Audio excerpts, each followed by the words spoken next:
पहले सामर्थ्य प्राप्त करें। इससे आगे वाले जिस सवाल पर आपको ध्यान देना होगा वह है, इस कलह से पीछा छुड़ाने के लिए जरूरी ताकत सामर्थ्य क्या आपके पास है।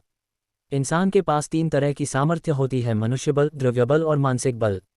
इन तीनों में से कौन सा बल आपके पास है, ऐसा आपको लगता है? मनुष्य बल के हिसाब से आप अल्पसंख्यकों में आते हैं, यह बात सब जानते हैं।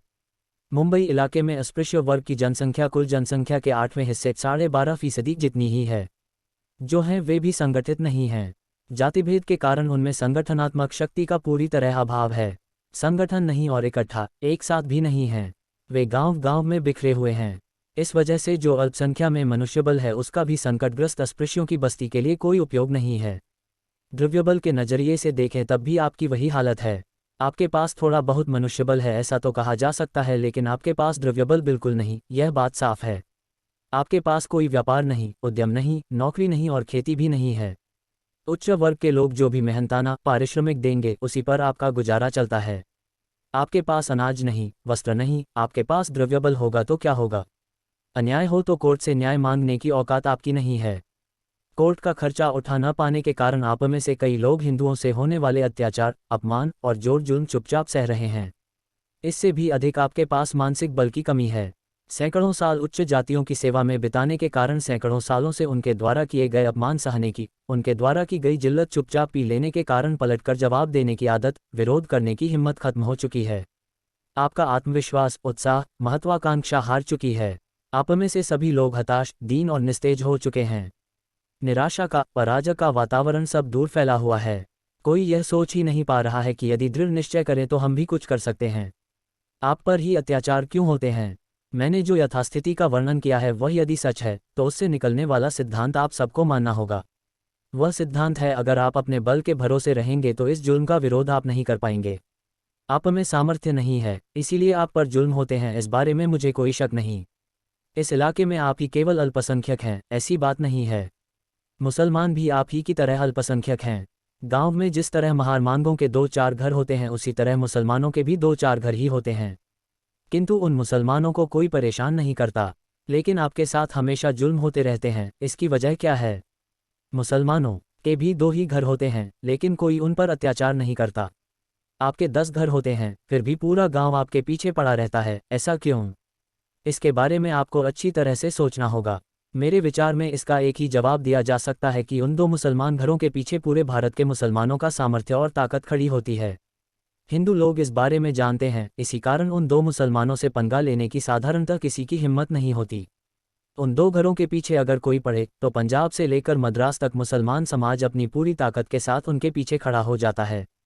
उन 2 परिवारों को इसका पूरा एहसास होता है, इसीलिए पूरी निर्भयता के साथ वे अपना जीवन यापन करते रहते हैं। आपके बारे में हिंदू लोगों को यकीन होता है कि आपकी कोई भी मदद नहीं करेगा। आपके लिए कोई दौड़ा दौड़ा नहीं आएगा। आपको रुपयों की मदद कोई नहीं देगा और कोई अधिकारी भी आपके पीछे खड़ा नहीं रहेगा। मामलतदार और पुलिस भी उन्हीं में से होते हैं जो स्पृश्य अस्पृश्य के विवाद में आखिर अपनी जाति के साथ हो जाते हैं। वे कर्तव्य का नहीं, जाति का साथ देते हैं। हिंदुओं को यह बात पता होती है। आपकी इसी असहाय स्थिति के चलते हिंदू लोग आपके साथ जुल्म करते हैं, अन्याय करते हैं। इस विवेचन से 2 बातें प्रमाणित होती हैं। पहली, सामर्थ्य के बगैर आप इस अन्याय का प्रतिकार नहीं कर पाएंगे। दूसरी बात यह कि विरोध के लिए जरूरी ताकत आज आपके पास नहीं है।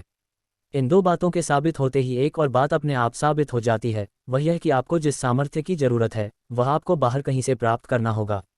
आप यह ताकत, सामर्थ्य कहाँ से पाएंगे, यही असल में बेहद महत्वपूर्ण सवाल है।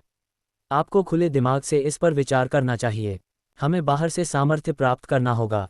इस देश में जातियों और धर्म से उपजे भेदभाव का लोगों के मन पर और उनकी नीतिमत्ता पर अजीब परिणाम हो चुका है, ऐसा मुझे लगता है।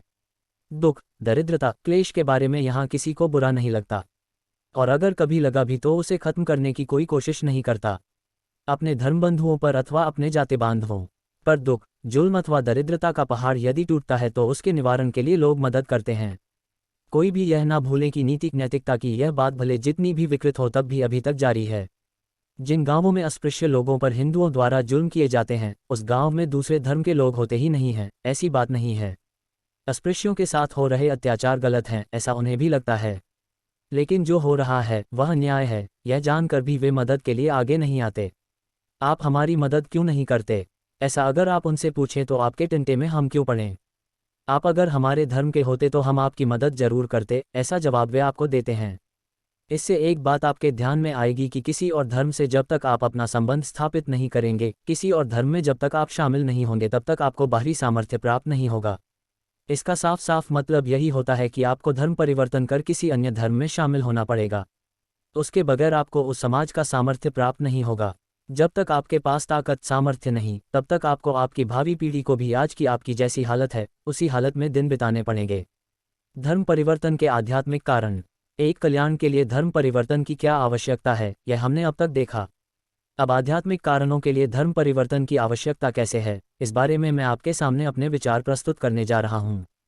पहले यह जान लेना जरूरी है कि धर्म क्या है, किस लिए है। धर्म के बारे में आपको कई लोगों की दी हुई कई परिभाषाएं मिलेंगी, लेकिन उन सब में जो सबकी समझ में आए ऐसी अर्थपूर्ण एक ही परिभाषा है कि जिससे सारी प्रजा का उद्धार हो, वही धर्म है। यही धर्म की सच्ची परिभाषा है।